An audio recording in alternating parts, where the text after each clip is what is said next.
Dua terduga maling motor menjadi bulan-bulanan warga setelah didapati hendak mencuri motor jamaah masjid di Desa Sentul Gading, Kabupaten Probolinggo, Jawa Timur. Puluhan warga yang geram tanpa ampun menghakimi pelaku. Beruntung kepolisian segera tiba di TKP dan mengamankan kedua pelaku. Pelaku merupakan DPO pencurian motor antar kabupaten di wilayah Tapal Kuda. Polisi juga selain menangkap pelaku telah mengamankan sejumlah barang bukti berupa kendaraan hasil curian serta surat-surat lainnya. Kini pelaku harus mempertanggungjawabkan perbuatannya dengan ancaman hukuman di atas 5 tahun penjara.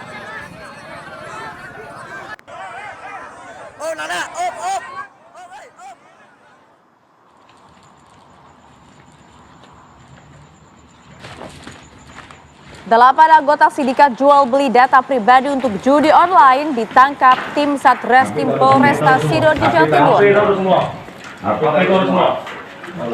Ini adalah video penggerebekan pemirsa di sebuah hotel di kawasan Juanda, Sidoarjo, Jawa Timur.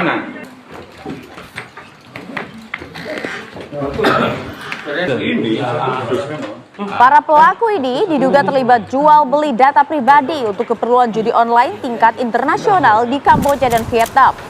Dari hasil pemeriksaan polisi, perputaran uang dari jual beli data ini bahkan mencapai 5 miliar rupiah. Dan 8 pelaku ini ditangkap tanpa perlawanan saat berada di dalam kamar hotel.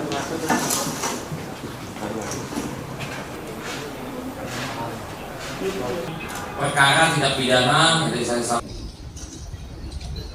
Kirinan.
Satunya ada seorang ASN bersama dengan 3 rekannya digerebek polisi di Kota Metro Lampung usai berpesta narkoba jenis sabu.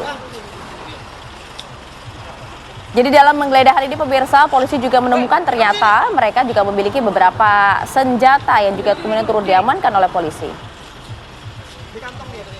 Jadi ada 1 orang ASN dan 3 rekannya yang menggelar pesta narkoba ya. Tersangka lain ini ditangkap berinisial MR, SE, AS dan diketahui merupakan kekasih dari RA. Dalam penggeledahan yang dilakukan oleh petugas, berhasil diamankan narkotika sabu 0,40 gram, lengkap dengan bong atau alat hisap, 1 pucuk senjata api rakitan.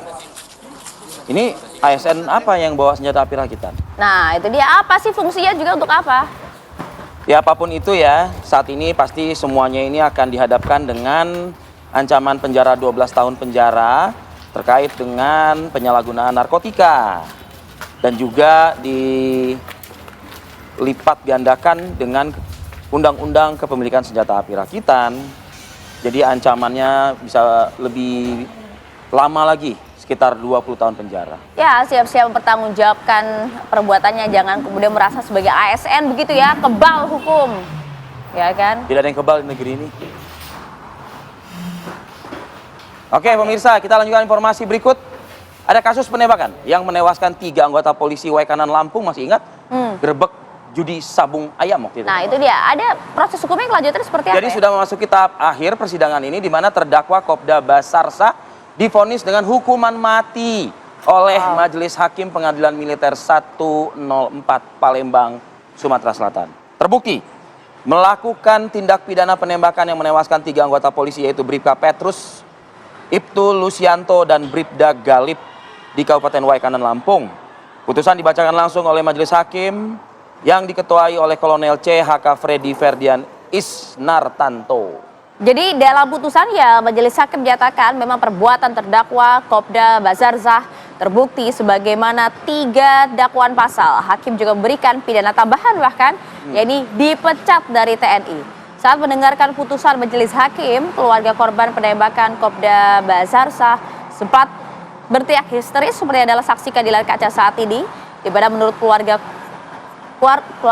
terdakwa, vonis tersebut sesuai dengan perbuatan terdakwa. Jadi terdakwa ini adalah sosok yang sempat viral waktu itu, videonya yang dijemput oleh polisi militer Betul. ke rumahnya dengan tampilan rumah yang ya kalau menurut kita sih di daerah tersebut termasuk mentereng, Mewah, gitu termasuk ya. mentereng lah ya gitu.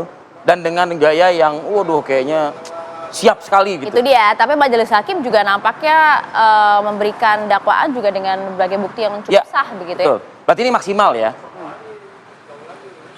Oke, kita tinggalkan informasi tadi pemirsa, ada informasi untuk Anda. Kembali ke ibu kota. Kembali ke ibu kota, betul. Jadi ada kapal penumpang KM Doro Londa milik PT Pelni ini yang terbakar bahkan saat sedang berada dalam perbaikan di gelanggang kapal pelabuhan Tanjung Priuk, Jakarta Utara. Jadi kalau Anda bisa lihat pemirsa bagaimana prosesnya, ini asap pekat bahkan terlihat dan berasal dari kapal motor Doro Londa yang terbakar di galangan kapal kawasan Tanjung Priuk, Jakarta Utara. Tidak terbayangkan kepanikan yang dirasakan pada saat mungkin asap membumbung begitu. Jadi api ini diduga muncul di dek 5 atau 6 saat para pekerja sedang istirahat. Tapi berkat bantuan juga dari suku dinas pemadam kebakaran dan penyelamatan Jakarta Utara, api ini bisa dipadamkan dengan bantuan juga 7 unit mobil pemadam kebakaran.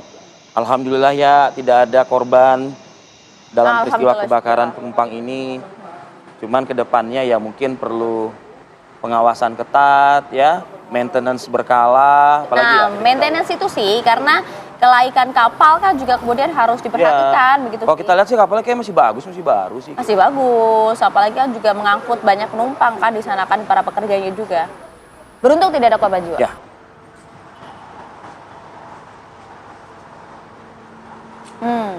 Oke pemirsa, kita ke Bandung Barat ya, persisnya di kota Cimahi nih. Ini ada rumah berlantai 2 di Jalan Raya Melong, kota Cimahi. Ambruk pemirsa pada Senin pagi. Diketahui 2 orang penghuni rumah ini terjebak dalam reruntuhan bangunan pemirsa. Proses evakuasi yang dilakukan oleh petugas gabungan pun juga cukup dramatis. Mereka ini turun ke lapangan cukup berhati-hati dalam melakukan evakuasi karena apa? Karena memang puing-puing ini tidaklah mudah untuk disingkirkan dari posisi penghuni rumah tersebut gitu ya. Iya. Jadi waktunya 1 jam dibutuhkan untuk mengevakuasi dan setelah berhasil dievakuasi, korban ini dibawa ke rumah sakit terdekat untuk segera mendapatkan penanganan medis. Kalau informasi nih Vi dari penghuni rumahnya, jadi memang pada saat kejadian sebenarnya ada 4 orang di dalam rumah. Lagi enak-enak sarapan Vi, pagi-pagi nonton TV ya kan. Aki pagi ya, nonton Aki pagi mungkin. Insya Allah semoga dan nonton Aki pagi gitu ya. Tiba-tiba lantai 2 mereka ini ambruk dan bahkan menimpa 2 orang, 1 luka ringan dan 1 orang lagi dibawa ke rumah sakit. Semoga kondisinya segera membaik pada pagi hari ini dan tetap menyaksikan kita Aki pagi dari rumah sakit, bisa jadi kan. Oke, terima kasih besok kami bisa pagi. memberikan pencerahan sedikit begitu ya, kegembiraan untuk Anda. Termasuk juga kami juga akan kabarkan bagaimana sih kondisi lalu lintas pagi hari ini di kawasan macet, salah satunya di Semanggi misalnya nih. Semanggi, Jakarta Selatan. Kita coba sapa hari ini. Kalau kemarin kan Brigadir Sarah ya. Coba yang sekarang ini saya tebak-tebak Bribtus Eklesia kayaknya sini ya. Mungkin kita coba sapa dulu, betul nggak ya? Halo, selamat pagi Bribtus Eklesia, silahkan.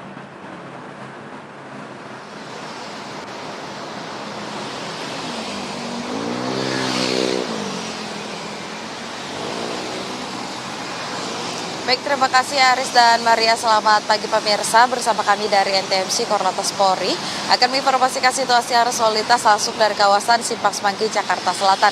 Dapat kita lihat bersama situasi arus lalu lintas pada pagi hari ini tampak cukup ramai dan terus mengalami peningkatan volume arus kendaraan dari berbagai arahnya, yakni dari arah Cawang yang akan menuju ke arah Selipi, Tomang maupun Grogol pada pagi hari ini tampak cukup kondusif lancar.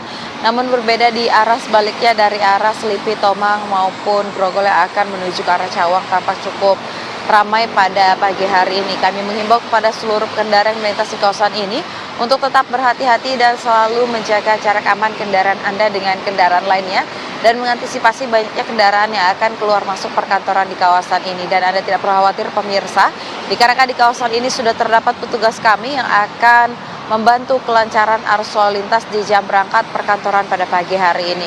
Dan untuk situasi arus lalu lintas selanjutnya di tol dalam kota Cawang yang akan menuju ke arah Semanggi maupun arah sebaliknya pada pagi hari ini tampak cukup kondusif lancar dengan kecepatan kendaraan yang dapat ditempuh berkisar 40 sampai dengan 60 km per jam.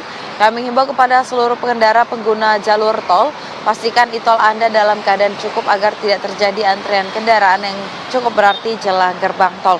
Dan selanjutnya dari arah Cawang yang akan berbelok kiri menuju ke arah Kuningan pada pagi hari ini tampak cukup kondusif lancar, namun berbeda halnya dari arah Bundaran HI ataupun Bundaran Senayan yang akan menuju ke arah Blok M pada pagi hari ini tampak cukup ramai dan terus mengalami peningkatan volume arus kendaraan. Kami menghimbau kepada seluruh pengendara pastikan selalu mematuhi rambu lalu lintas yang berlaku dan juga mengikuti arahan dan petunjuk petugas kami di lapangan. Berdasarkan data YRSMS Korlantas Polri, angka kecelakaan lalu lintas di seluruh Indonesia per 1 kali 24 jam terjadi 190 kasus laka lantas yang mengakibatkan 13 orang meninggal dunia, 10 orang luka berat dan 137 orang luka ringan.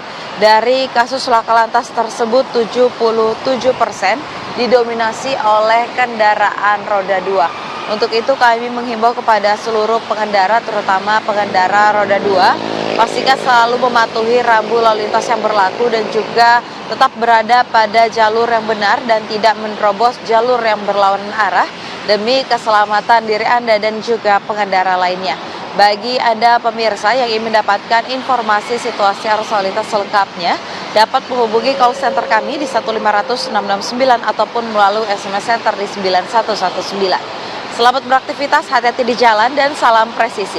Demikian Bribtu Eklesia melaporkan, kembali kepada Aris dan juga Maria. Silakan. Wah, ini jalan-jalan ke Pulau Gadung. Cakep. Besoknya liburan ke Jogja. Cakep. Walau Jakarta mendung ya, di sekitar kita kan mendung juga nih ya. Tapi tetap semangat dengan laporan Bribtu Eklesia. Mantap. Terima kasih banyak Bribtu Terima kasih. Eklesia, laporannya langsung dari Simpang Semanggi. Lancar dan juga aman. Betul. Dia payung tapi ya sebelum hujan. Jangan hujan lah, semoga Mendung cerah ya. nih abis ini. Begini. Kalau misalnya dibilang mendung, kepastian tidak ada, kepastian hukum, siapa bilang? Ini tindakan tegas juga sudah ditunjukkan oleh institusi TNI. Berupa apa ya? Ini dia salah satunya nih, ada 20 orang anggota TNI yang sudah ditetapkan sebagai tersangka, Vi, Ya. atas kasus kematian dari Prada Luki Cepril Saputra Dabo. Informasi selengkapnya kami hadirkan untuk Anda sesaat lagi.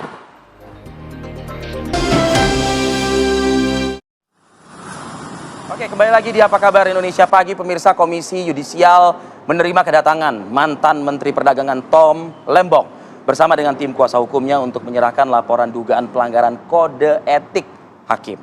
Kasus ini menjadi sorotan publik karena dianggap jarang terjadi dan menjadi momentum penting. Ya, dalam kedatangannya ke Komisi Yudisial, Tom Lembong menyampaikan bahwa laporannya ini bersifat konstruktif dan tidak untuk menjatuhkan pihak manapun.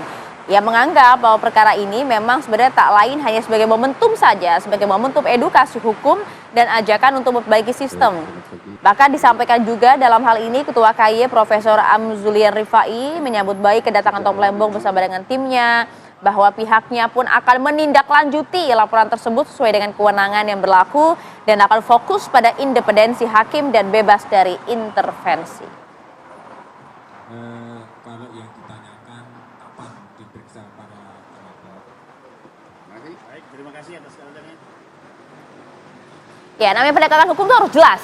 Salah satunya kayak yang ini nih, ya kan? Ada 20 orang anggota TNI pemirsa Ya. sudah ditetapkan sebagai tersangka atas kasus kematian Prada Luki Cepril Saputra Dabo.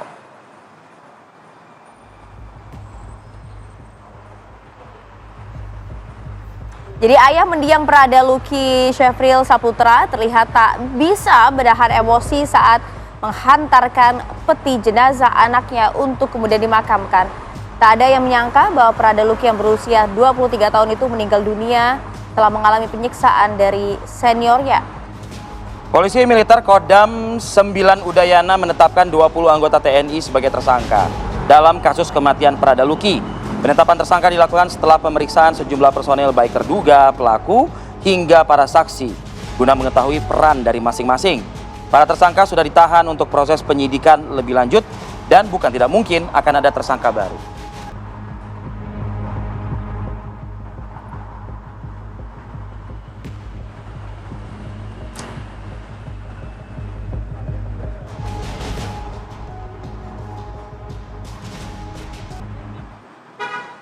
Ya, kasus kematian Prada Luki, anggota Batalion TP 834 Nagekeo yang diduga meninggal akibat dianiaya para seniornya mendapat perhatian dari Panglima Kodam 9 Udayana Maijen TNI P.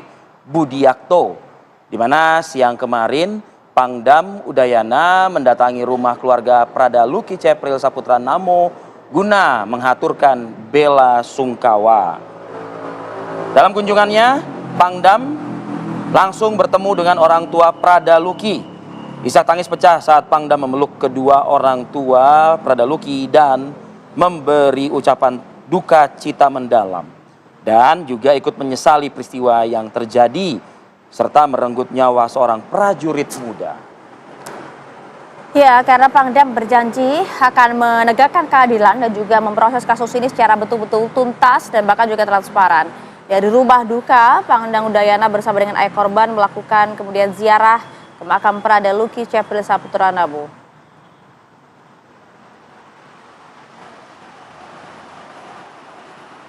Pimpinan dalam hal ini Bapak Menhan, Panglima TNI, Bapak Kasat, Wakil Panglima TNI yang baru menyampaikan dilaksanakan pengusutan dan tindak lanjut proses hukum kepada siapapun yang melaksanakan dan melakukan peristiwa ini yang mengakibatkan meninggalnya Prada Luki Syafril Saputra Namo.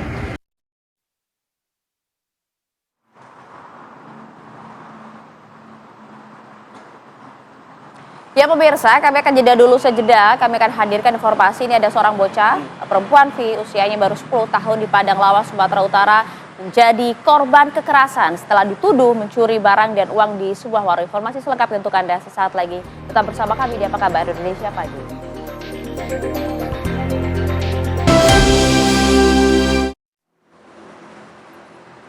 Ya, Anda kembali di Apa Kabar Indonesia Pagi, pemirsa. Seorang pemuda usianya 18 tahun ini tewas ditusuk oleh 3 orang pelaku dan bahkan jasadnya ditemukan berada di semak-semak rumput pinggir jalan di Kota Waringin, Kabupaten Bandung, Jawa Barat. Korban tewas diduga dibunuh oleh 3 orang pelaku.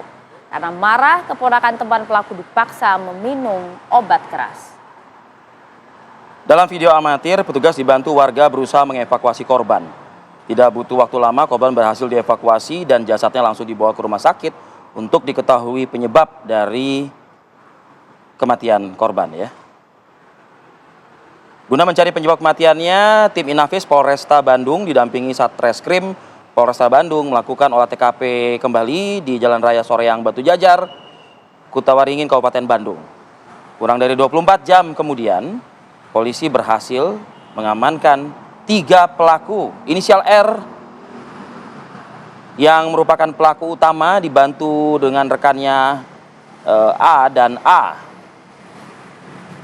Jadi para pelaku ini menganiaya dan menusuk korban hingga tewas dengan senjata tajam karena emosi mendengar bahwa keponakannya yang perempuan ditawari obat keras oleh korban dengan tujuan untuk mabuk bersama.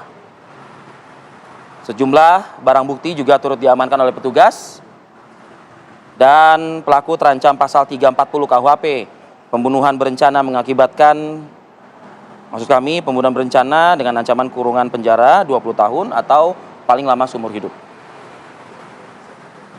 Ya, dari Jawa Barat pemirsa, kita coba geser ke Jawa Tengah nih ya. Oke, di mana ada seorang bocah ya, ini berusia 3 tahun di Cilacap, Jawa Tengah, dianiaya oleh seorang penagih hutang. Diduga korban ini dibunuh karena mengetahui hubungan penagih hutang dengan ibunya. Dalam video amatir yang dibuat terduga pelaku saat melakukan penganiayaan terhadap bocah berinisial AK di Desa Adimulya, Wanareja, Cilacap. Video ini menggambarkan AK dipukul dan juga dianiaya, bahkan hingga terguling ke jurang ya kabarnya. Iya betul, jadi ini viral informasinya. Polisi langsung melakukan penangkapan terhadap pelaku dan juga sudah menggelar rekonstruksi seperti Anda lihat nih ya. Dari laporan awal, jadi bocah dilaporkan tewas akibat kecelakaan. Tapi seiring waktu berjalan, ayah korban curiga, nampaknya ada yang janggal. Setelah dilakukan penyelidikan, betul saja polisi menangkap terduga pelaku bernama Ferry yang memang merupakan seorang penagih hutang. Motifnya diduga tega menghabisi Akas atau korban karena dianggap penghalang hubungan antara pelaku dengan ibu korban. Jadi keterangan sejumlah saksi juga menyatakan bahwa ibu korban dan pelaku memang memiliki hubungan asmara. Jadi sudah jelas alasan di sana, tapi mengapa tega begitu ya sang anak menjadi korban?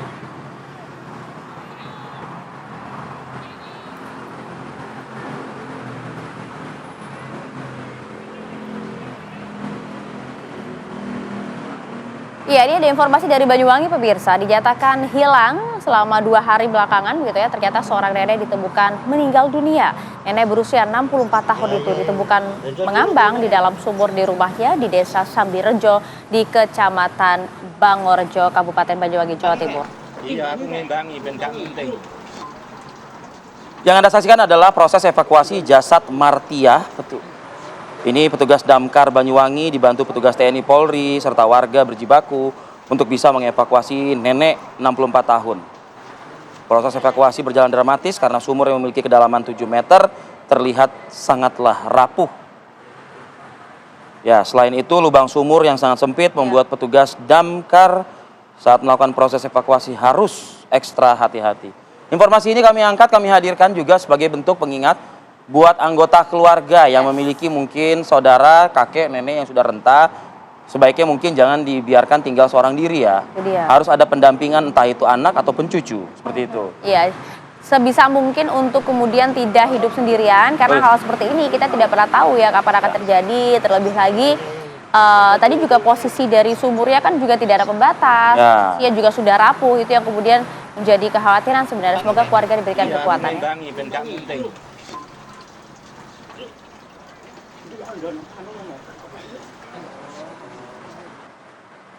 Pemirsa, ada seorang bocah perempuan berusia 10 tahun di Padang Lawas, Sumatera Utara ini menjadi korban tindak kekerasan setelah dituduh mencuri barang dan uang di sebuah warung. Karena tuduhan mencuri inilah korban diikat, disiksa, bahkan juga diperlakukan tidak manusiawi.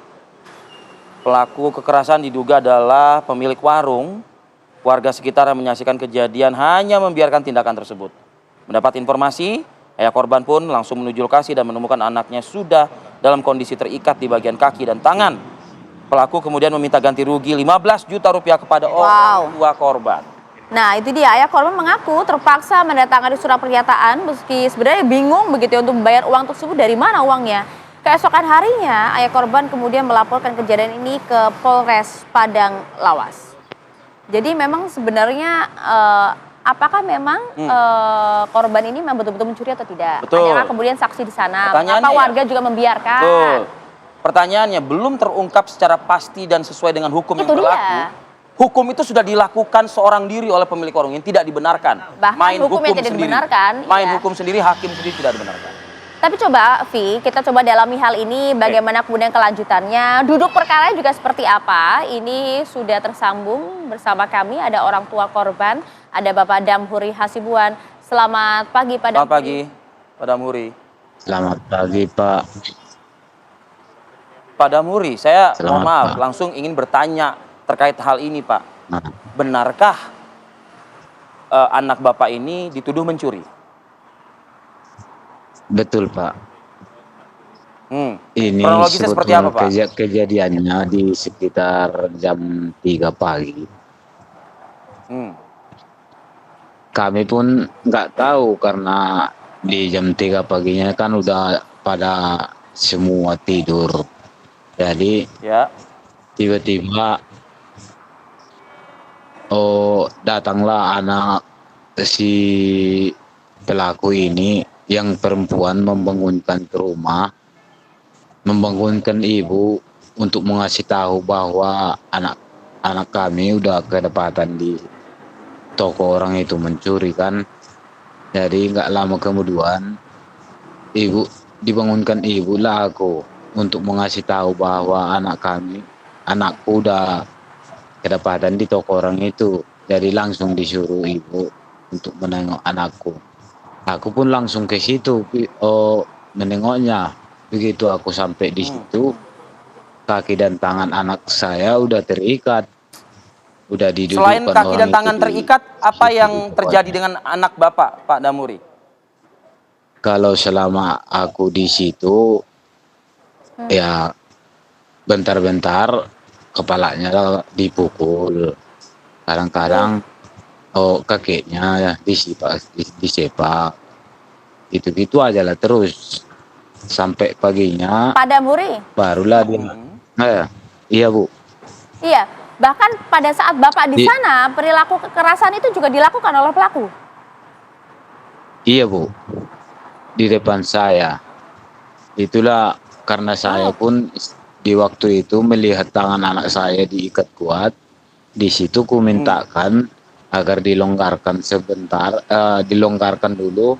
Nggak dibolehkan orang itu, nggak bisa dibuka itu katanya. Harus nunggu aja dulu sampai pagi baru nanti Oke. dibuka itu katanya. Oke, Pak Damuri.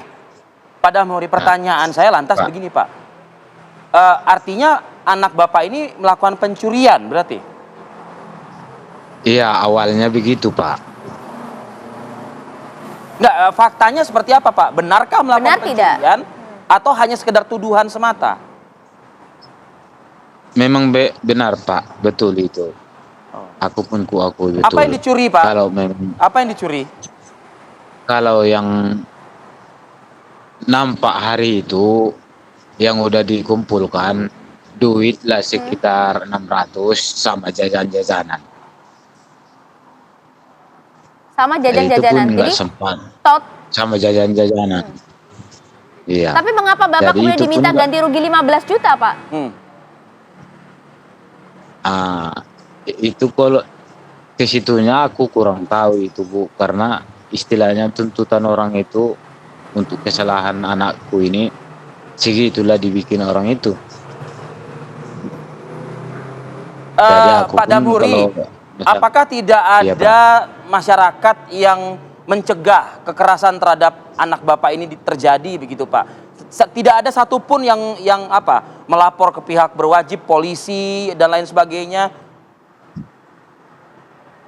di waktu itu nggak ada Pak, karena semua boleh dibilang semua orang sama takut sama orang itu. Adapun Pak hari itu Damuri. yang iya Pak. Ini kejadiannya dini hari ya, Pak ya? Jam 3 kata Bapak tadi. Jam 3 pagi Pak. Jam 3 pagi. Nah, seorang anak perempuan usia 10 tahun jam 3 pagi bukankah seharusnya berada di rumah, Pak? Iya Pak. Itulah Pak. Ya, Kami pun ini- nggak tahu, orang Oh, sama-sama kami udah sama-sama tidur. Aku pun kaget Iya. sebetulnya. Begitu Oke. datang Tapi akhirnya anak, Bapak juga melaporkan. Bapak melaporkan kasus ini ke polisi atas dasar apa, Pak?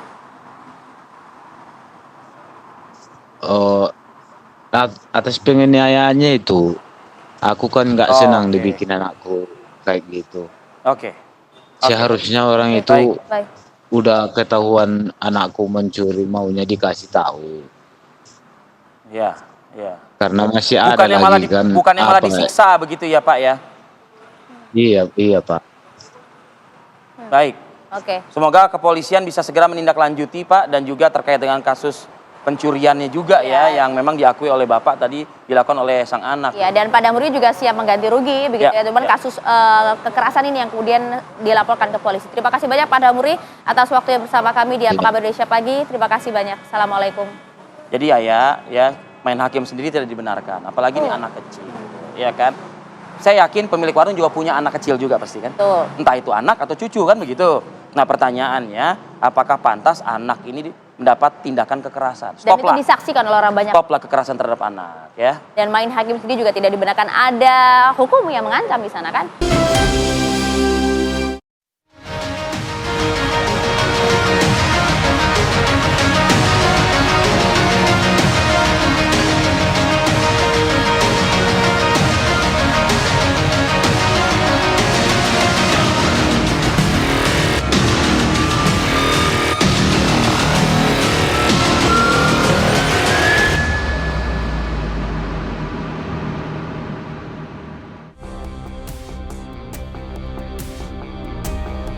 Penyidik Subdit Keamanan Negara Direktorat Reserse Kriminal Umum Polda Metro Jaya kembali melayangkan surat panggilan untuk pemeriksaan Roy Suryo CS sebagai saksi terlapor dalam kasus tuduhan ijazah palsu yang menjerat Presiden ke-7 RI Joko Widodo.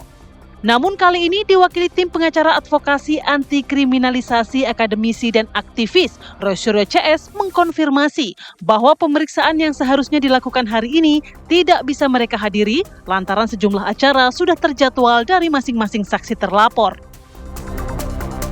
7 saksi terlapor yang melakukan penundaan terdiri dari Roy Suryo, Rismon Hasiholan, Kurnia Triroyani, Rizal Fadilah, Mikael Sinaga, Rustam Effendi, dan Nurdian Susilo. Sementara itu, mantan Ketua Komisi Pemberantasan Korupsi (KPK) Abraham Samad yang juga masuk dalam daftar panggilan penyidik memilih untuk hadir pada hari Rabu besok. Diketahui Polda Metro Jaya telah menaikkan status hukum kasus dugaan pencemaran nama baik dan fitnah atas tudingan Jokowi memiliki ijazah palsu ke tahap penyidikan. Laporan tersebut didaftarkan ke Polda Metro Jaya pada tanggal 30 April 2025. Tim TV One mengabarkan.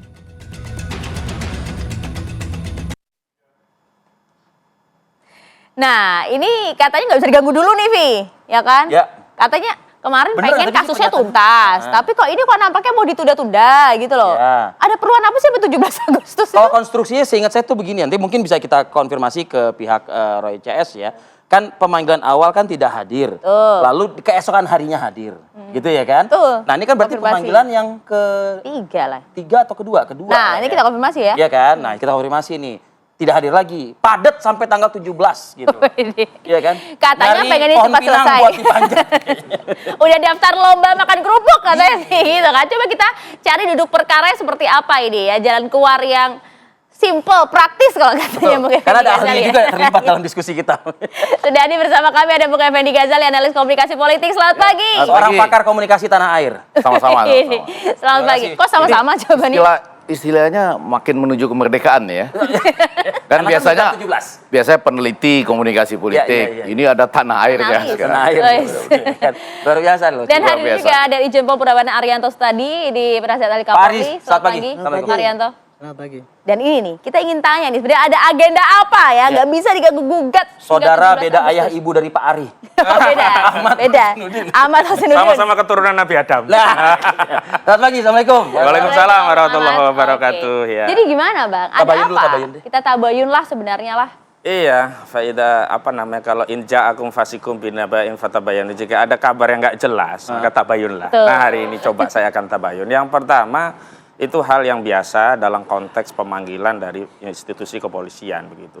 Tadi tepat memang kalau di tingkat penyelidikan pernah dipanggil, pernah tidak hadir dan kemudian hadir. Nah hari ini di tingkat penyidikan untuk panggilan yang pertama nih ya. Oh, di penyidikan. Dalam penyidikan ya. Ini baru yang pertama dan bukan hanya Rasul ya, ada 9 saksi dan terlapor yang kami tangani plus 1 orang yakni mantan Ketua KPK Abraham Samad yang juga dipanggil. Kemarin itu kami konfirmasi yang pertama bahwa surat panggilan sudah diterima secara patut. Ada 9 orang yang klasternya itu dari sejak Senin, Selasa, Rabu, Kamis. Berarti hari ini ada juga ya? Hari ini ada ya. Atas nama siapa? Kalau hari ini kan Kurnia Triroyani, Rizal Fadilah, dan Roy Suryo. Kalau Rismon itu hari Kamis. Hari Rabu itu ada Abraham Samad. Kalau hari Senin kemarin itu seorang jurnalis dan YouTuber Arif Nugroho dan Sunarto begitu. Nah, kami Ini kumulasi. semua kan saksi semua masih kan? Ya, ada yang saksi biasa, ada saksi yang terlapor. Klasterannya itu. Nah, kemarin itu kami sampaikan surat ke Reskrimum, di Reskrimum, dan kami tembuskan juga kepada penyidik. Prinsipnya yang pertama, kami telah menerima panggilan polisi secara patut. Yang kedua, kami mengajukan permintaan untuk melakukan penjadwalan ulang sehubungan dengan kegiatan klien kami jelang Hari Kemerdekaan. Boleh tahu nggak tuh Nah, kegiatan itu dia. apa itu? Macam-macam, ada juga yang menyelesaikan buku yang nanti akan di-launching di 17 Agustus, juga berkaitan dengan masalah ijazah palsu ini begitu. Karena Dr. Tifa Roy dan Rismon Sianipar itu ingin mengkonfirmasi sekaligus membuktikan kepada publik bahwa temuannya itu bukan sekedar omon-omon, ada basis ilmiahnya, bukti-bukti yang dirujuk, sehingga kesimpulan yang menyatakan bahwa ijazah saudara Joko Widodo 11.000 triliun palsu menurut Rismon atau 99,9% palsu menurut Roy Suryo, itu ada basis dasar argumentasinya. Kalau misalnya dikatakan bukan omon-omon ya Mas Ahmad ya, artinya ya mau itu ada launching buku, mau itu ada kegiatan lain, ya seharusnya yakinlah bahwa ini bukan omon-omon, hadir saja. Hadirlah dulu gitu. Dan sekaligus ya kami jelaskan bahwa hak warga negara itu juga dijamin oleh konstitusi. Di dalam KUHP itu panggilan tidak hanya sekali, bisa panggilan kedua dan seterusnya begitu. Dan panggilan itu dianggap mangkir jika seseorang sudah dipanggil secara patut, diantaranya 3 hari sebelumnya panggilan itu diterima, itu patut. Kemudian tidak hadir tanpa keterangan, itu baru disebut mangkir. Anda berikan Dan hari keterangan. ini kita berikan keterangan resmi, kita kirim surat resmi, dan bahkan ada komunikasi dari sejumlah penyidik. Artinya bila mana ada media-media yang menuliskan mangkir, Oh ya keliru. Karena kemarin juga penyidik sudah komunikasi dengan beberapa PIC tim kami, menanyakan kira-kira kapan ya jadwalnya. Kapan itu Mas Ahmad? Kami sampaikan nanti setelah 17 tentang soal persisnya memang kami kembalikan ke penyidik, mau kapannya. Karena kan ini panggilan dari penyidik, bukan permintaan kami untuk diperiksa, begitu. Mas Ahmad, tapi kalau hari ini kan pemanggilannya salah satunya kepada Roy Suryo ya. Hari ini ada agenda apa sih untuk Roy Suryo secara khusus? Detailnya tidak dijelaskan kepada kami, tapi dalam rapat beberapa jadwal yang sudah teragenda di waktu yang sudah kami sampaikan kepada penyidik, jadwal-jadwal itu memang berbenturan begitu.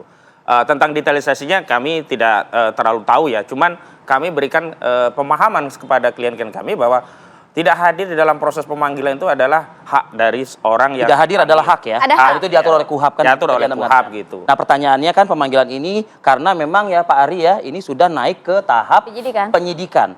Apakah ini sebelum ke Pak Ari ini, apakah terakhir nih Mas Ahmad nih, apakah memang tidak hadir ini dikhawatirkan memang karena sudah penyidikan akan jatuh status apakah itu tersangka dan lain sebagainya, dan penahanan langsung dilakukan? Nggak ada masalah ya, di Republik ini menjadi tersangka itu nggak ada masalah ya.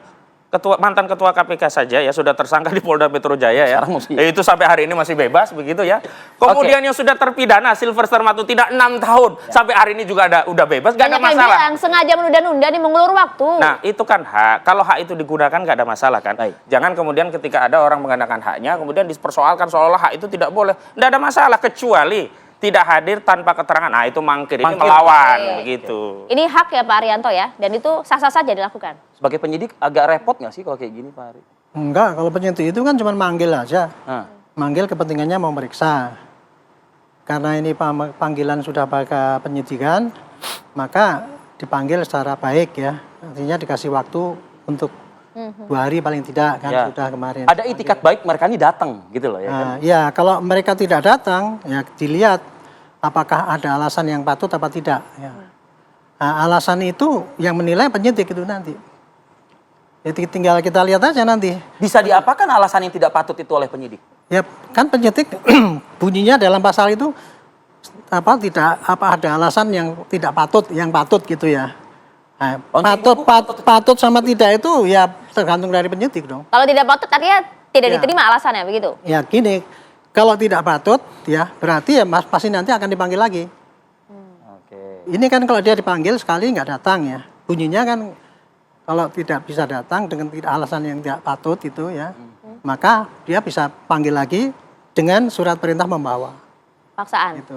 Iya, surat perintah membawa, jadi dipanggil kemudian langsung dibawa.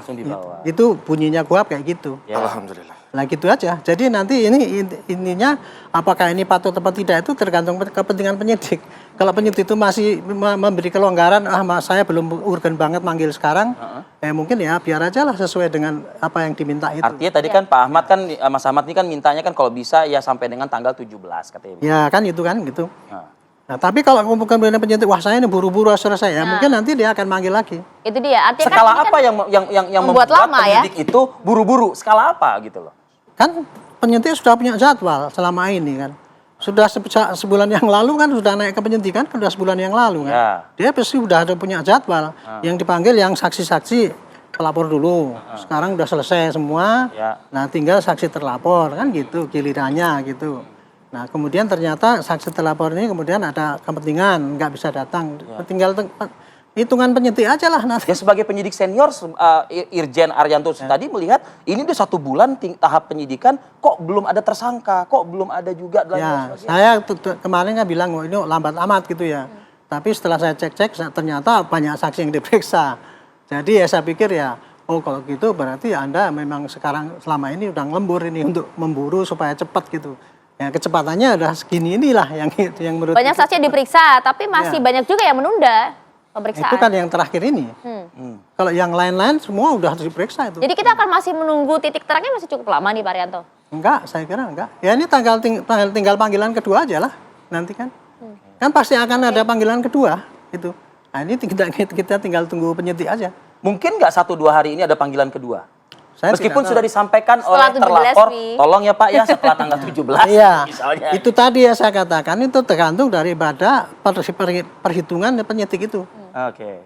Kalau dia butuh cepet-cepet ya mungkin dipanggil lagi. Tapi kalau dia nggak butuh cepet-cepet ini manggilnya nih, mungkin ya sesuai dengan permintaan nantilah. Oke, kita Itu butuh cepet-cepet itu memang atas dasar perkaranya ya? jadwal. Kan dia kan punya jadwal kan selama ini kan gitu. Ada timetable-nya? Ya, cuman keuntungannya gini sekarang karena penyidik tidak menahan orang, sehingga dia tidak ada waktu yang harus buru-buru cepet kan gitu. Nah, itu. Karena ada batas tahanan. Betul. Kecuali kalau dia nahan Tahanan, itu kan ya. gitu ya. Tapi kalau dia memang dia sudah mentargetkan segini harus selesai segini, tapi kemudian ini dipanggil kemudian hanya karena kegiatan di luar gitu ya. Sabar ya. Ini Kira-kira gimana gitu lah. Bang Effendi? Anda kayak gelisah sekali. Berarti ini memang strategi atau bagaimana? Saya sabar betul dan gembira betul karena setiap kali saya dipanggil ke televisi soal ini, saya selalu bilang ingat pada waktu Anda wisuda. Oh, itu lagunya. Gaudeamus igitur, Juvenes dum sumus. Itu mengatakan akademika. Ivan Profesores. Nah, itu ingin mengatakan begini, selagi Anda muda, bergembiralah. Ya, ya. Selagi Anda muda, bergembiralah. Setelah masa muda yang penuh keceriaan, setelah masa tua yang penuh kesukaran, tanah akan menguasai Anda. Nos habebit humus. Yang ingin dikatakan di situ adalah, walaupun hasil kuliah Anda itu nggak terlalu meyakinkan, IP Anda mungkin nggak terlalu meyakinkan, skripsi Anda nggak terlalu cemerlang, tunjukkanlah, gembiralah. Gitu. Jadi maksud saya, ini perkara kan selalu ada dua sisi. Ya. Sisi pertama, masa cuma bahas ijazah aja, habis energi seluruh bangsa, apalagi menuju Indonesia 80 tahun ke atas gitu ya. Enggak juga, karena di situ di dalam lagu yang kita nyanyikan kalau kita wisuda itu, ada kalimat yang mengatakan pereat diabolus, enyalah kejahatan. Universitas itu, seluruh kampus-kampus itu didirikan untuk apa? Untuk mengajarkan kebenaran dan mengenyahkan kejahatan. Mau fakta yang paling empirik di Jepang, wali kota Ito, ya Maki Takubo itu mengundurkan diri. Kurang lebih prosesnya sama. Baca sekarang, baca. Diminta menunjukkan ijazahnya, dia bilang ada. Dia kasih sertifikat tertentu. Kemudian itu Universitas Tokyo loh, nggak main-main loh. Jadi pesan moralnya dari bagian A ini adalah bahwa ijazah palsu ini bukan ijazah palsu atau asli, bukan hal yang sederhana. Kita tidak boleh mengatakan kepada anak-anak kita selanjutnya nggak apa-apa, Anda kuliah santai-santai aja. Nanti ijazahnya diganti-gantilah pakai sertifikat apapun nggak masalah. Janganlah. Ya kan, bahkan Anda maju pun untuk pejabat publik nggak masalah lah. Asal bisa diatur dengan penyelenggara nggak ada masalah. Tapi yang B, nah saya ingin mengatakan semuanya harus gembira. Karena lagu tadi, penyidik memeriksanya gembira juga dong.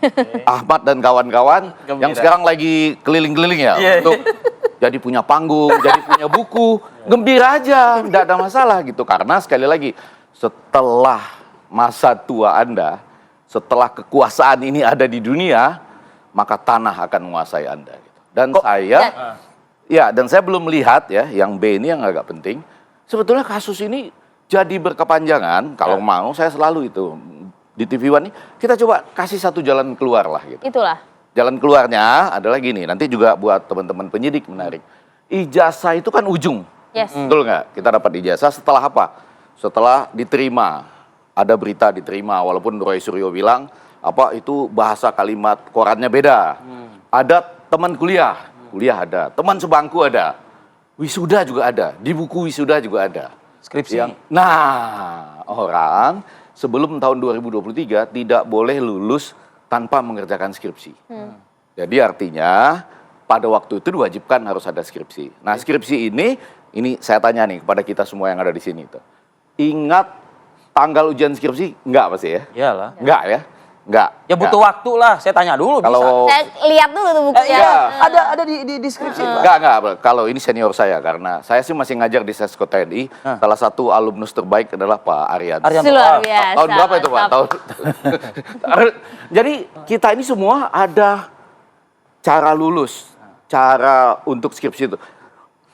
Tanggal ujian skripsi mungkin kita lupa. Tapi tempat ujian skripsinya ingat kan? oh jelas. Nah, dan yang lebih penting itu adalah pengesahan di lembar skripsi kita. Iya, betul. Di situ ada Tuhan tanda tangan dosen pembimbing 1, pembimbing 2, ketua jurusan atau dekan. Ya. Dan ada tanggalnya. Kalau itu tidak ada tanggal, cuma tahun. 1985 misalnya, kan susah dibayangkan. Ada orang ujian skripsi dari tanggal 1 Januari bebas sampai 31 Desember. Nah, kalau saya nggak keliru, skripsi itu sekarang tidak ada di perpustakaan. Sedang diperiksa. Mungkin oleh penyidik juga mungkin ini ya. Di perpustakaan itulah. Sampai kapan skripsi ini akan diperiksa? Kan skripsi ini itu diamankan untuk diperiksa. Buat barang bukti kan Pak Ari ya? Iya. Ya, Tapi sampai kapan? Sampai kapan nih? Ya sampai selesai, sampai Bang. ROCS mungkin mau hadir dulu di pemeriksaan. Boleh, gitu itu loh, keren. ya kan? Karena maksud saya gini, ujungnya nanti adalah apakah semua skripsi yang dalam tanda petik diamankan bersama-sama, bukan cuma satu misalnya, itu akan kembali sama nantinya enggak? Jadi di perpustakaan akan muncul semua skripsi hanya dengan tahun saja, 1985. Atau ada yang ada tanggal, yang lain. Khawatir ada dimanipulasi. Enggak, saya nggak bilang begitu. Tapi ketika Anda kembalikan ke perpustakaan, kalau ijazah mungkin orang akan mengatakan gini, ini sama seperti yang di Jepang, ini hak milik saya pribadi. Kecuali kalau maju ke jabatan publik, Anda bisa memintanya melalui komisi informasi. Tetapi kalau skripsi, kalau kita bikin skripsi, ada dua signifikansinya. Teoretik dan empirik. Teoretik itu untuk dilihat perkembangan semua teori yang ada. Empirik apa gunanya bagi masyarakat. Jadi dia harusnya ada di perpustakaan. Jadi pertanyaannya adalah ketika dipanggil-panggil ini, minta Dimana juga tuh, lihat skripsinya. Dengan catatan ada tanggalnya nggak? Membantu. Tanggalnya nggak? Kalau tahun aja menurut saya sulit diterima. Nanti ditanggapi Saya percaya loh, ini senior saya Nah, percaya. ini kita minta keterangan ya. Bisa jeda ya Pak Arianto ya. Apa ya? Pak Selamat, kami akan kembali saat ini.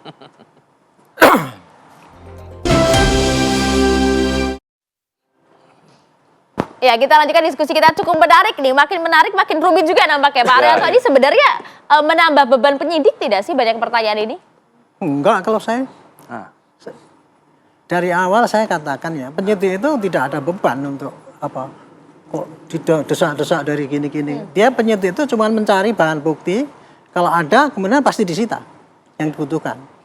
Dan itu kalau tadi skripsi tadinya ada kemudian nggak ada itu saya yakin pasti sudah disita.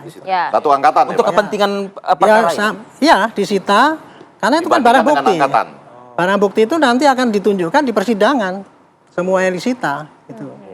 Terus kemudian tadi kalau skripsi apa banyak itu kalau ternyata nggak ada semua itu. Ya mungkin saja karena saya dengar itu barang buktinya itu ada 500. Tapi itu akan kembali lagi kan nanti at the end kan pada. Iya, kalau barang bukti itu nanti pasti akan tergantung dari putusan hakim. Hakim apakah dimusnahkan atau kembalikan. Tapi kalau hitungan saya mungkin dimusnahkan Pak. Ya, skripsi dimusnahkan. Enggak, kalau barang bukti saya belum selesai dipotong. Tenang, barang bukti narkoba, Pak. Oh ya, hapuskan. setuju Makanya, Pak Arianto. jadi itu yang namanya barang bukti itu terserah hakim putusannya. Dikembalikan pada yang bersangkutan, dimusnahkan atau disimpan kembali di tempat asalnya. Oh, bisa dimusnahkan tuh bisa ya? Kalau barang bukti narkoba, Ya kan, ya dihapuskan itu mancing-mancing. tadi. Arif Fadil, tolong Saya Arif belum Fadil. pernah seumur hidup loh mendengarkan ada skripsi dimusnahkan. Jangan Ya Pak, ya, saya kan hanya mengkonfirmasi ke Pak Arianto. macam. Pak Arianto Nah, bilang saya enggak mau, loh, Pak. enggak loh. Makanya saya ngomong gini apa? Yang namanya barang bukti itu nanti akan dimusnahkan atau dikembalikan atau yang bersangkutan itu tergantung hakim itu. Boleh Pak. nggak saya nanya ke Pak Arianto? Enggak, Pernah nggak dalam penyidik nggak bisa menentukan. penanganan yang Pak Arianto Ya. yang serupa ya dengan Ya. ini Pak Arianto? Kan stigma publik itu macam-macam Pak Arianto. Artinya Ya. gini, ketika dikembalikan itu yakin nggak itu Masih sama. ya otentik dan Ya, publik bisa aja berprasangka itu boleh aja hak-hak dia. Tapi nggak akan mungkin seorang penyidik akan kolusi kayak gitu tuh sehingga ini kan apa sangkaan yang disampaikan itu kan semua seakan-akan kita itu penyidik sudah dikuasai oleh Pak Jokowi sehingga semua untuk penyelamat Pak Jokowi kan gitu. Itu yang terjadi. Tapi ya nggak, kalau saya pribadi itu kayak gitu tuh ya nggak akan mungkin. Percuma kita diangkat sebagai penyidik dan dipercaya oleh negara gitu. Apalagi itu manipulasi ya. Sedangkan kita tidak melakukan apa yang harus saja itu sudah melanggar itu ada sanksinya. Gitu loh. Misalkan salah manggil persyaratan itu kan cuma kesalahan ringan itu. Itu juga ada sanksinya. Apalagi kalau sampai kolusi kayak gini ini. Gitu. Oke, Mas Ahmad, terfikirkan nggak sih Mas Ahmad ingin segera ini semua segera selesai gitu misalnya? Kan pernah bilang pengen cepet selesai ini gitu kan. Iya. Buktikan saja. Sebelumnya kan kita harus bedakan ya antara norma dengan penerapan norma pada realita. Kalau kita bicara norma, sebenarnya nggak ada masalah bagi kita semua karena normanya baik. Soal tentang barang bukti dimusnahkan itu kan norma. Misalkan narkoba, perintahnya dimusnahkan itu kan norma. Tapi realita yang penuh anomali di negeri kita kan juga menjadi perhatian kita. Misalkan ada narkoba, barang buktinya justru dijual lagi oleh oknum penyidik, oknum jaksa, itu kan banyak terjadi begitu. Jadi kita harus kaitkan dua hal antara norma dengan problem penerapan norma yang hari ini menjadi anomali. Nah, kita kembali ke masalah ijazah. Ijazah ini kan ada dua pendekatan sebenarnya. Pertama litigasi memang ujungnya di persidangan. Yang kedua non litigasi yang secara subjektif sebenarnya pemilik ijazah yakni Saudara Joko Widodo bisa secara subjektif untuk menunjukkan ijazahnya agar perdebatan publik ini selesai, anak bangsa kembali bersatu. Karena kalau alasannya tidak ada kewenangan orang-orang itu meminta ijazah saja, tidak ada kewajiban saya untuk menunjukkan ijazah, saya balikkan. Tidak ada pelanggaran hukum satupun pasal konstitusi yang dilanggar oleh Saudara Joko Widodo kalau dia menunjukkan ijazahnya. Akan menunjukkan di persidangan artinya itu tidak bisa merubah pendirian begitu. Maksud saya artinya subjektivitas ingin lama atau tidak kan kembali kepada Saudara Joko Widodo. Bukan kembali kepada Saudara Roy. Kalau dia mengambil langkah subjektif tanpa kemudian ya berdalih nanti di pengadilan dan sebenarnya menunjukkan ijazah itu juga bukan pelanggaran hukum, bahkan dia akan menjadi sosok yang dianggap pahlawan, negarawan, ya melerai pertengkaran anak bangsa. Ini juga baik buat kita, gak ada masalah. Jadi jangan dianggap problem yang panjang ini bermula dari posisi klien kami. Nah, kalau kita kembalikan soal pemanggilan tadi, tafsiran dari penyidik menurut hemat kami bisa memahami dan alasan kami patut. Kenapa? Sudah ada komunikasi dari penyidik untuk bertanya kepada Kan kami. Anda berhadapan langsung kemarin. Iya, kepada kami melalui tim kami, kapan Pak kira-kira pencalonan ulangnya? Kami hanya baru kasih kisi-kisi setelah 17. Tentang waktu fixnya tentu kami tidak bisa jawab. Harus kami musyawarahkan, rapatkan dulu dengan klien-klien sesuai dengan jadwal yang akan di-arrange ulang. Karena kan ada Senin, Selasa, Rabu, Kamis itu pemanggilan yang beruntun begitu loh. Dan saya mau konfirmasi juga tidak semua kemudian tidak bisa hadir. Insya Allah hari Rabu itu untuk Pak Abraham Samad akan hadir dan akan kami dampingi. Rabu besok ya? Ya, besok. Kalau hari ini kan nggak ada, Senin nggak ada, Kamis nggak ada, khusus Rabu besok hadir karena memang beliau nggak ada agenda. Gitu. Ini menarik sih. Saya mau tanya nih dari penjelasannya Ahmad Komarudin ini artinya begini. Kita kan tahu ya hukum itu kan di atas segala-galanya bukan ya? Iya. Iya kan?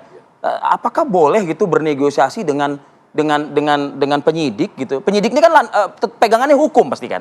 KUHP, KUHAP dan lain sebagainya gitu. Dengan alasan-alasan ini bisa dipertimbangkan ini gitu. Saya hanya berani bicara aspek komunikasinya. Iya. Tadi sudah disampaikan tatanan hukumnya dalam konteks penyidik dan lain-lain. Iya. Yang pertama saya percaya masih sangat banyak penyidik yang baik, masih sangat banyak orang para dosen dan orang-orang baik di kampus-kampus lah ya. Kita masih percaya lah. Iya. GM di mana-mana pun. Nah, tapi yang ketiga menyangkut yang tadi kan ada dua pihak. Yang satu teman-teman penyidik, yang kedua yang dipanggil. Masing-masing kan punya agenda. Sebetulnya yang paling aman itu adalah kalau tahu agenda satu sama lain. Apapun agenda itu kan Ya. hukum adalah tetap yang Oh iya, hukum tetap yang memberikan kan tetap panggilan. yang satu kan tugasnya memanggil sesuai dengan tatanan hukum yang ada untuk melanjutkan penyidikan. Ya. Sementara yang lain kan tugasnya menyampaikan, Pak saya lagi bedah buku, saya lagi mau 17-an misalnya. Ini dengan gembira loh ini loh Iya, ya. gembira. Jadi ya, maksud saya penyidik juga harus gembira juga. Ini kan kasus Gaudeamus Igitur ini. Jadi penyidik juga gembira, teman-teman ini juga gembira menyampaikan, Pak, saya nggak bisa datang kalau besok, hari ini, karena saya lagi ada bedah buku, misalnya. Khusus yang Rabu besok datang, Pak Abraham Besok Samad. ada yang datang. Jadi nggak apa-apa, semua gembira aja. Karena ini sekali lagi kasus Gaudeamus Igitur. Kalau Nah, karena begini, ada yang kemudian beranggapan juga, kan kasus ini kan apalagi panggilan hukum kan seharusnya menjadi prioritas begitu. Ada yang bilang bahwa kok nampaknya kubu Roy CS ini kok menganggap ini sepele begitu kan, bisa diartikan seperti itu kan? Bisa, sama-sama bisa diartikan seperti itu, bisa juga diartikan, dan ini memang sudah terlanjur membuat janji. Dengan begitu banyak orang yang datang, ya kan? Kan mana yang lebih dulu dong? Ya. Orang sudah buat janji, orang sudah banyak datang, Kacung lalu nih mereka mengajukan permohonan mungkin ya, atau menyatakan informasi kepada penyidik bahwa nggak bisa datang besok. Lalu Pak Arianto, itu kalau misalnya dia menyampaikan gitu, bisa dijawab secara positif, bisa tidak kan?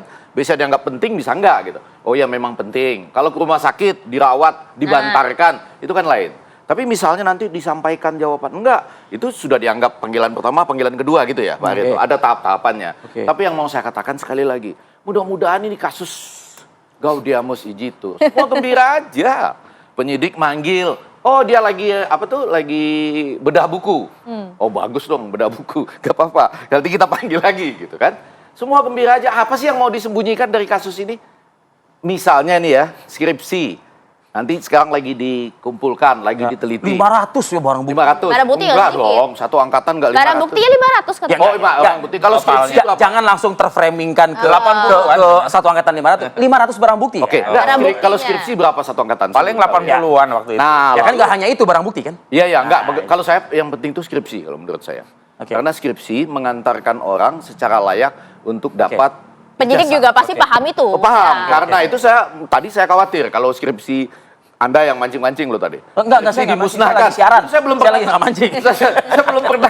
saya belum pernah dengar loh ada skripsi dimusnahkan, atau nanti kan sampai ke meja hakim di Oke. persidangan. Mas sudah dibantah enggak? Ya nanti Sih. kalau narkoba Jangan dipancing lagi, Fendi. Oke, kita sama-sama nggak mancing, kita sama-sama gembira bahwa kalau narkoba bisa dimusnahkan. Ya. Tapi kalau skripsi enggak, di persidangan kan kita Dijaga. bisa lihat ya. Di skripsi dijaga. Apakah benar juga boleh hanya pakai tahun, Ya. atau yang lain ternyata ada tanggal. Baik. Nah itu kan menarik. Oke. Sesudah itu kita kembalikan ke perpustakaan dengan gembira. Chief, terpikirkah oleh Chief juga gitu ya, alasan tadi yang disampaikan oleh Mas Ahmad ini kan sampai dengan HUT kemerdekaan. Oke. Mungkin jangan-jangan mereka sudah berpikir nih, jangan sampai kemerdekaan saya direnggut nih. saya- nanti Chief ya, usai jeda. Tapi usai jeda. gembira loh ini. Kembali. Kami kembali. Sampai dengan HUT Gembira loh kemerdekaan. kita. Yang sudah terpidana aja sih.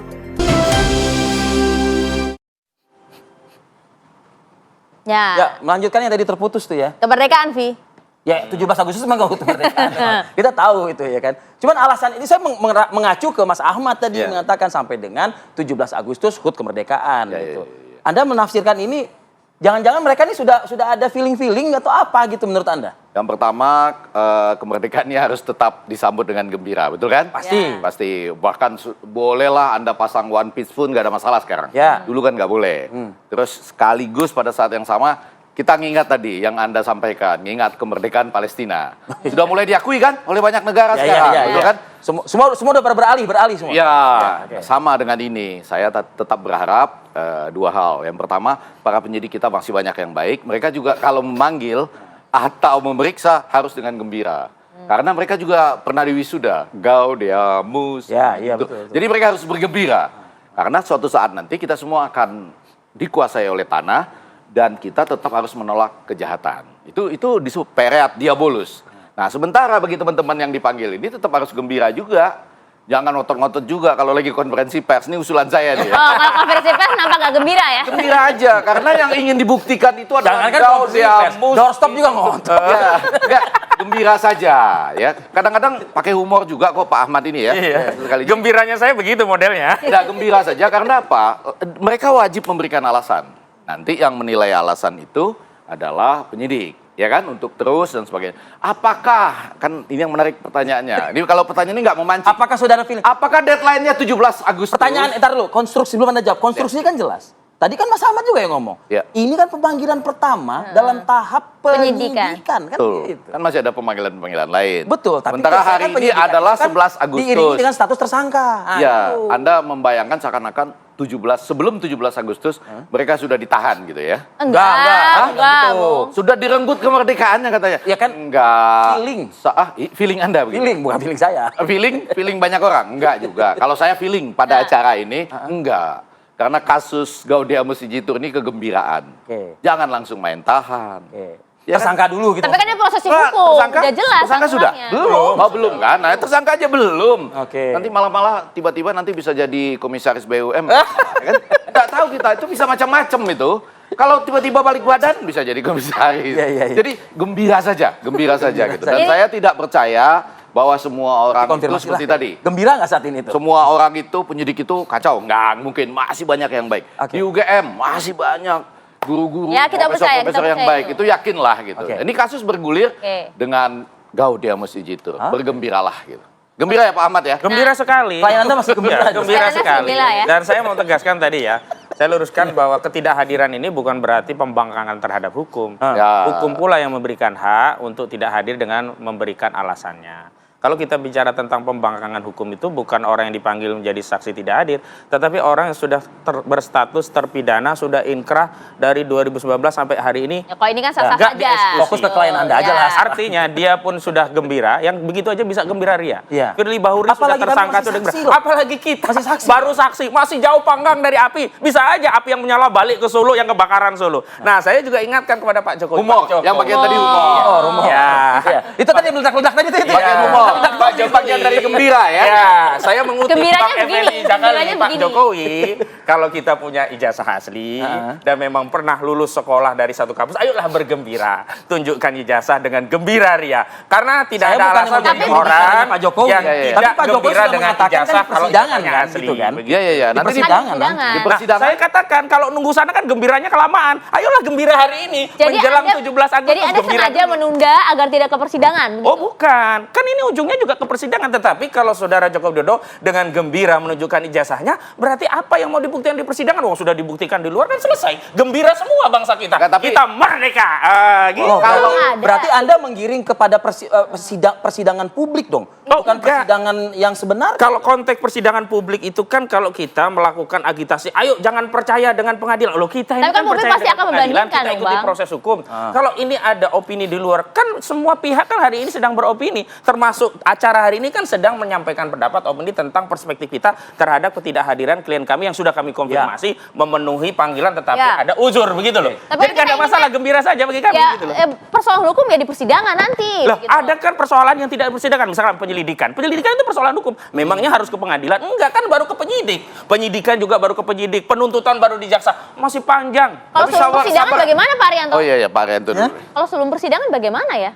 Ditunjukkan kan Oh ya, ada satu Bang lagi. ingin. Nanti Bang, saat Sebelum saksi persidangan. kami diperiksa, maka yang kami ingin sampaikan melalui saksi adalah untuk mohon untuk ditunjukkan ijazah yang konon disita. Dengan begitu kan saksi kami baru bisa tahu, oh ternyata ada ijazahnya. Bisa juga merubah Ini pemikiran kalau ini memang Pak ditunjukkan. Ari mintanya di luar Pak. Mintanya Aturan di luar. ada. Ya itulah ya saya sampaikan ya dari dulu awal ya.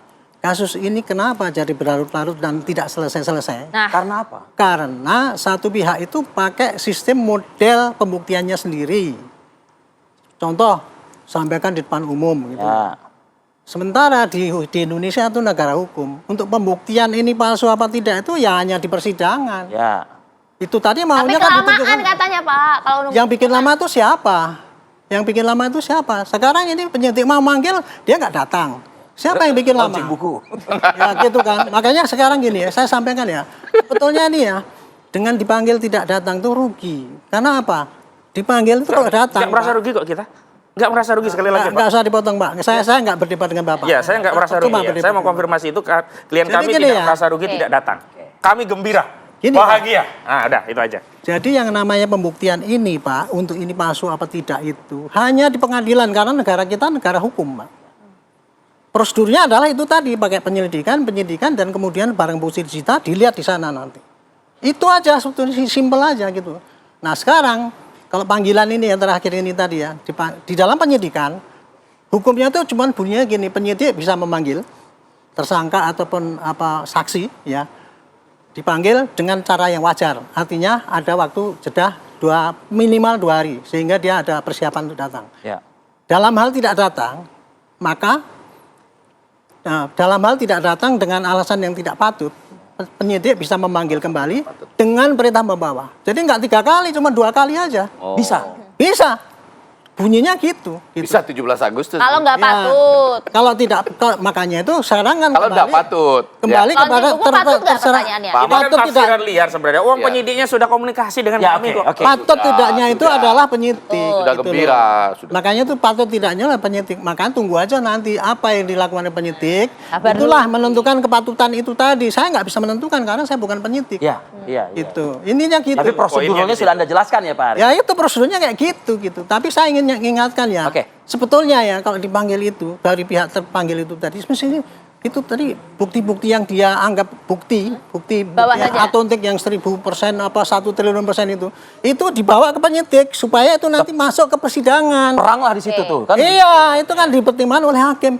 Itulah yang sampai sekarang itu kok nggak pernah diabaikan. Nanti akan dibawa kok Pak. pada Sebenarnya kan saat itu sudah Mudah-mudahan kami tawarkan pada proses gelar perkara khusus di Barreskrim yang posisi klien kami sebagian itu menjadi pelapor. Jadi ada kesetimbangan karena konteksnya kan 263. Kalau sekarang kan bukan 263, sekarang kan 310, 311 berkaitan fitnah yang tidak ada kaitannya dengan ijazah.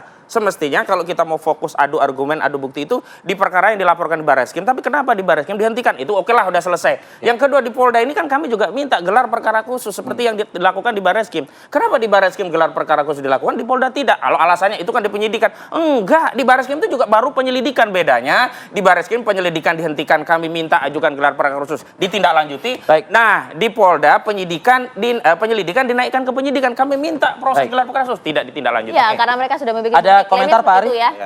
Ya itu tadi, saya nggak, kalau sekarang ini kan dianggap diperpanjang salahnya Pak Jokowi. Saya bukan bela Pak Jokowi ya. Oke. Ini lamanya itu karena proses dari penyidikan itu tidak berjalan dengan mulus ya. Artinya apa? Saksinya banyak. Dan ini menurut saya penyidik termasuk sabar bareng. Alhamdulillah. Kalau di zaman Anda? Kalau zaman saya sudah saya tangkap dulu. Oh, ini salah. Mana ada saksi ditangkap salah.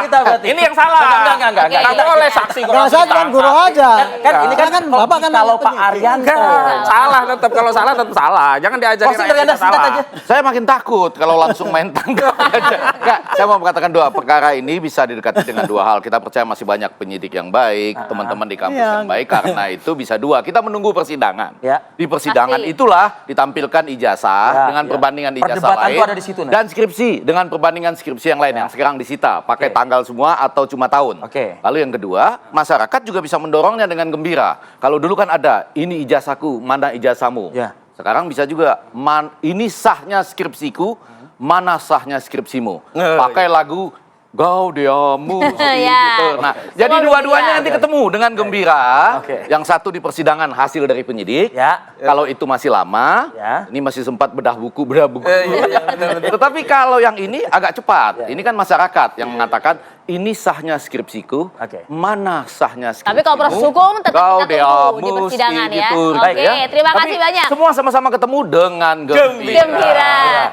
Dan Masih semoga gembira menjadi 17 Agustus menjadi hari kemerdekaan buat semuanya. Dan Buat Pak semua Burhan orang. Gembira akan mendampingi Abraham Samad untuk Abraham diperiksa Samad. sebagai saksi. Jadi Terima kasih Mas Kalian Ahmad. besok seperti Pak Arianto Sutadi, terima kasih waktunya. Siap. Terima Bang kasih Ege, banyak. Terima kasih. Karena Palestina ini masih kalau ya. kita lihat ya, ada yang sebagian warga kita yang tidak bahagia. Ya. Jadi Wah, ada kasihan kehidupan sekali. warga di Kampung Tongkol di Kelurahan Ancol, Jakarta Utara yang seolah tak pernah mengenal siang. Cahaya matahari pun sulit menembus ke rumah mereka. Seperti apa nanti akan ada rekan kami yang langsung menghadirkan laporan langsungnya di lokasi sesaat lagi untuk Anda.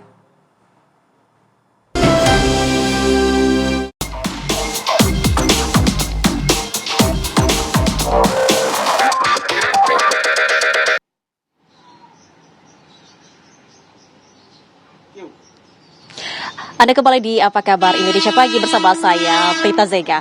Pemirsa, di tengah modernnya kota Jakarta ada sebuah kampung yang tidak pernah mengenal siang, nyaris tidak pernah masuk cahaya, yakni Kampung Tongkol. Dan saat ini saya sudah berada di Kampung Tongkol, dan lorong ini merupakan salah satu akses yang bisa dilalui oleh warga yang ingin mengunjungi ataupun melihat bagaimana kehidupan ataupun kondisi para warga yang tinggal di Kampung Tongkol.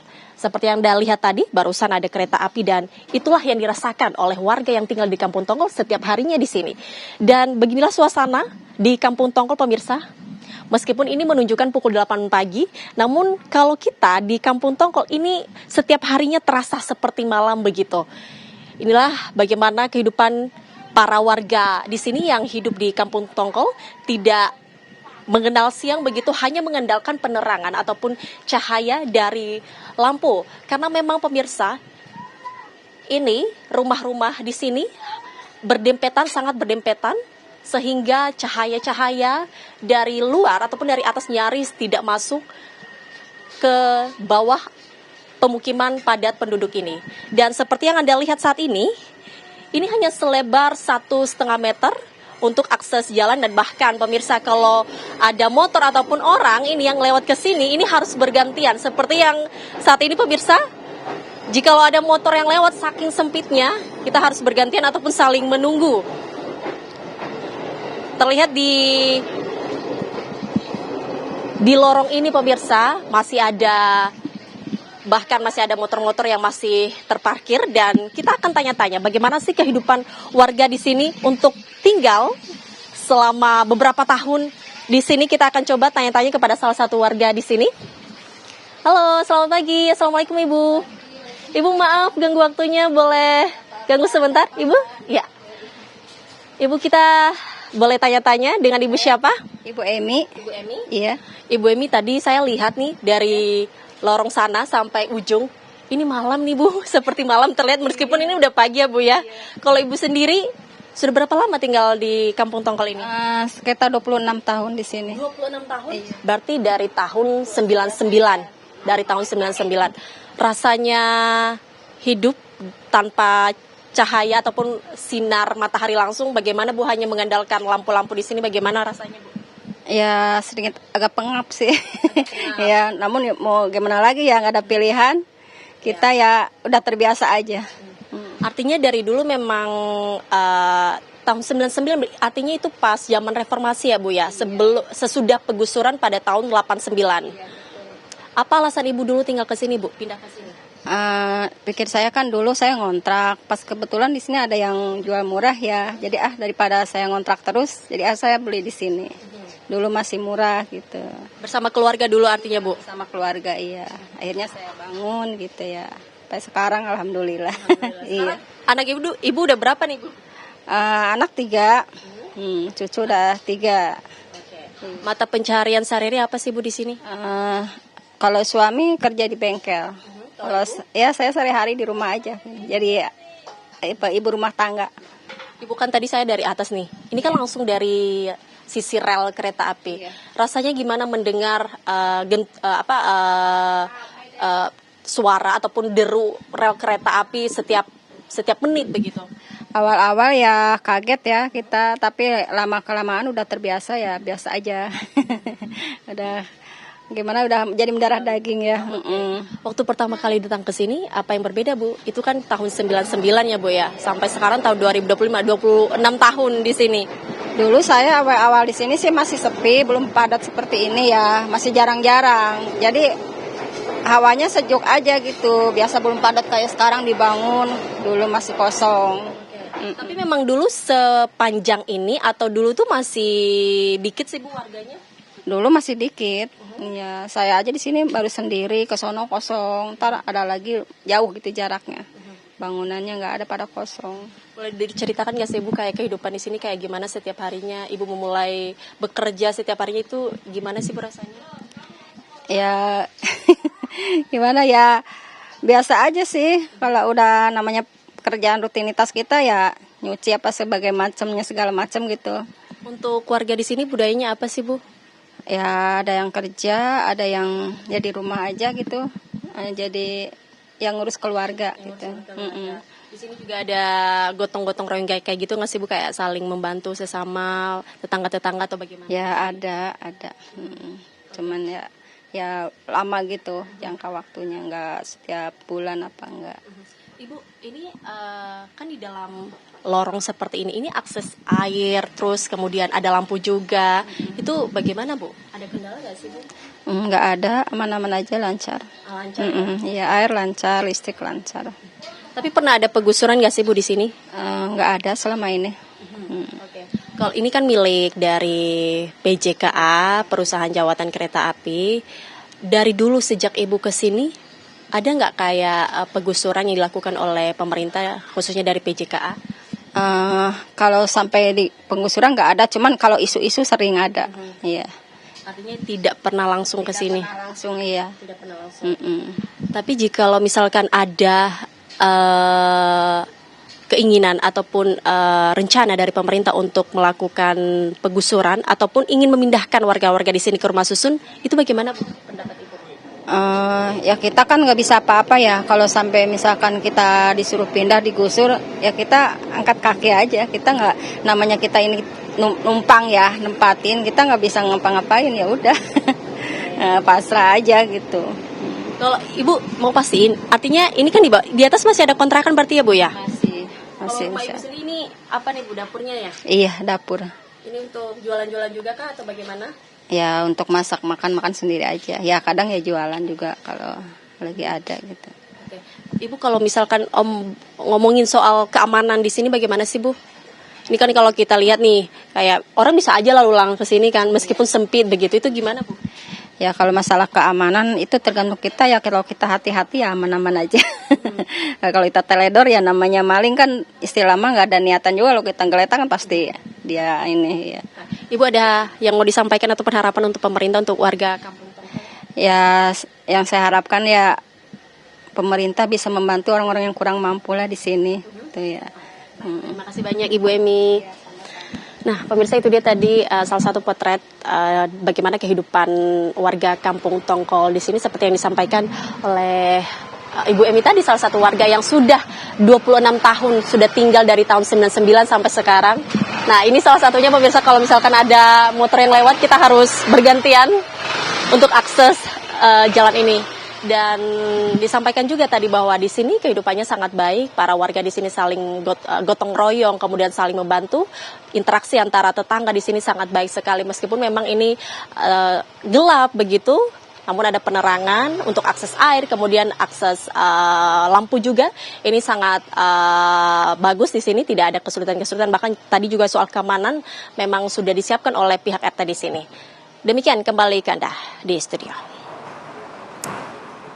Ya, terima kasih Prita Zega yang mengajak kita bahwa kalau ngomongin kemiskinan nggak usah jauh-jauh ke pelosok daerah ke 3T, di Jakarta pun juga masih ada loh yang kayak gini ya. Terima kasih Zega.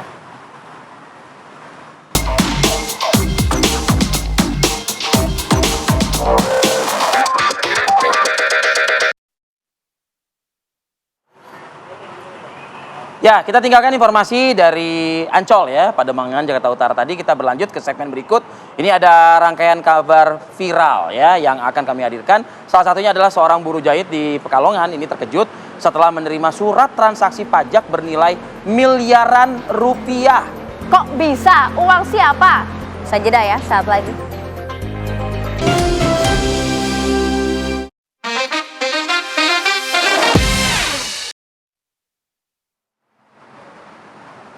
Yang viral-viral TV ini viral mengejutkan, bingung. Nih di Pekalongan nih. Jadi ada bikin stres juga nih. Bikin stres jujur. Karena ada seorang buruh jahit nih di Pekalongan yang terkejut pada saat terima amplop nih ya, amplop pajak nih ya. Set, pas dibuka pajak yang harus dibayarkan adalah 2,8 miliar rupiah. Wow ya. Ya kalau emang uangnya, rezekinya sebanyak itu sih gak apa-apa. Masalah ini bukan uangnya gitu. Nah gini, kalau rezekinya sebanyak itu juga mungkin dia yang jadi buruh jahit kali ya. Nah ya. itu dia. Mungkin yang punya usahanya. Mana sih gambarnya tadi? Nah tuh? iya. Kok gambarnya naik-naik? Coba kita lihat nih. Jadi buruh jahit ini kan namanya Ismanto nih ya. Ya. Tinggalnya di Desa Coprayan, Kecamatan Buaran, Kabupaten Pekalongan, Jawa Tengah nih. Ini dia, Vi. Bingung, Vi. Tiba-tiba kok nerima amplop pajak 2,9 miliar ternyata dong. Ya, betul. Yang tentu kan pasti harus dikomunikasikan dengan Direktorat pajak kali ya mungkin ya. Bener nggak sih ini? Jangan-jangan mungkin alamatnya iya. Oh, salah alamat aja. Kok indikasinya tuh kayak jangan-jangan nih rekeningnya emang dipakai dengan hal-hal yang tidak-tidak gitu. Mungkin untuk pencucian uang, judi online, mungkin nggak sih kayak gitu?